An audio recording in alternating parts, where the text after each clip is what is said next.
어제 마감한 국내 시장의 수급 동향 살펴보겠습니다. 어제도 코스피 지수가 사흘째 하락 흐름을 이어갔습니다. 전날장에서 급락한 데 따른 저가 매수세가 유입이 되면서 상승 출발을 했지만 오전장에 바로 하락 반전한 이후에 1974선까지 밀려났습니다.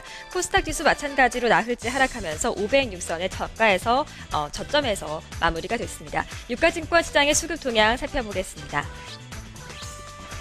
외국인 쪽에서 매도세를 이어갔습니다. 1,143억 원을 매도했고 개인과 기관이 동반 매수였는데요. 그나마 기관 쪽에서 장중에 매수 우위로 돌아섰습니다. 467억 원을 매수, 개인이 동반으로 863억 원을 사들였습니다. 코스닥 시장도 살펴보도록 하겠습니다.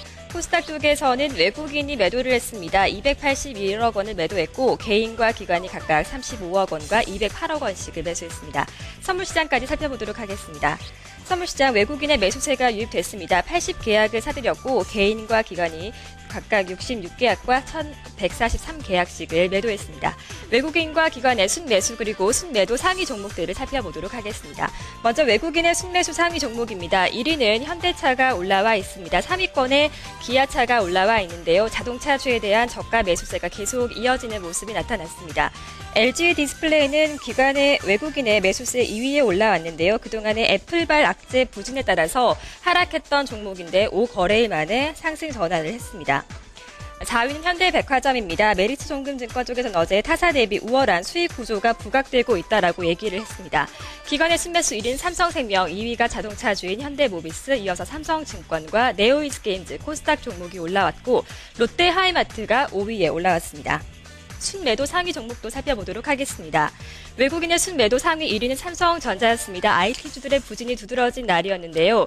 2위는 롯데하이마트 그리고 네오이즈게임즈와 삼성전기 역시 부진한 모습이었고 SK이노베이션 같은 경우에는 우리투자증권 쪽에서 4분기 실적 부진 우려에 따라서 목표 주가를 하향 조정하기도 했습니다.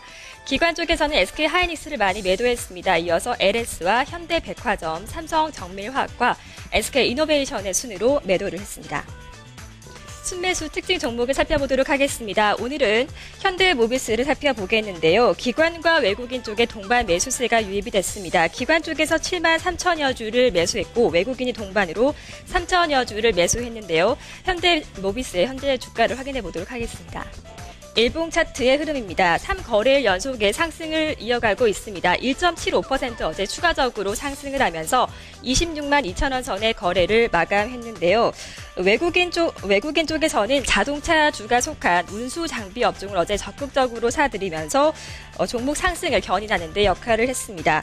어제 같은 경우는 특히 지난해 12월에서 유럽에서 자동차주가 높은 시장 점유율을 달성했다라는 소식까지 전해지면서 자동차주들의 선전이 두드러졌는데요. 현대차와 기아차 그리고 현대모비스를 비롯해서 SL과 현대위아 등 부품주도 동반 상승하는 날이었습니다. 다만 증권가에서는 오는 4분기 자동차주의 실적과 관련해서 부정적인 전망을 계속 내놓고 있습니다.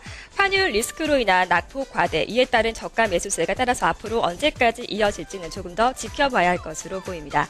순매도 특징주도 이어서 살펴보도록 하겠습니다. 오늘 특징 종목으로는 롯데하이마트를 꼽아봤는데요. 어제 4.7%가 하락했습니다. 외국인 쪽에서 특히 이 종목을 31만여 주가 넘게 강하게 매도하는 모습이었는데요. 롯데하이마트의 주가를 확인해 보겠습니다. 자, 롯데쇼핑과 관련이 있는 종목이죠. 롯데쇼핑은 해외 투자 자금과 그리고 외화 차환 자금 마련을 위해서 롯데하이마트 보통주를 기초 자산으로 하는 3,212억 원 규모의 교환사채를 발행하겠다라고 밝혔습니다. 이에 따라서 대신증권 같은 경우는 어제 롯데하이마트가 롯데쇼핑에 인수되면서 높은 기대를 받고 있지만 최근에 주가는 계속 지지부진한 모습을 보이고 있다. 따라서 이 종목을 저가에 매수할 수 있는 좋은 기회다라고 얘기를 하면서 추천을 하기도 했는데요. 이번에 교환사채 발행과 관련해서는 이것이 성공적으로 발행이 된다면 투자자들이 그만큼 하이마트의 장기 성장성을 높게 평가하는 것으로 해석할 수 있을 것이다라고 평가했습니다. 따라서 시장에서 우려했던 교환사채 발행이 주가에 부정적으로 영향을 미치지는 않을 것이다라고 얘기했는데요. 하지만 전체적으로는 4.7% 하락이라는 실망 매물이 많이 나오는 모습이었습니다. 어제 마감한 국내 시장의 수급 동향 살펴봤습니다.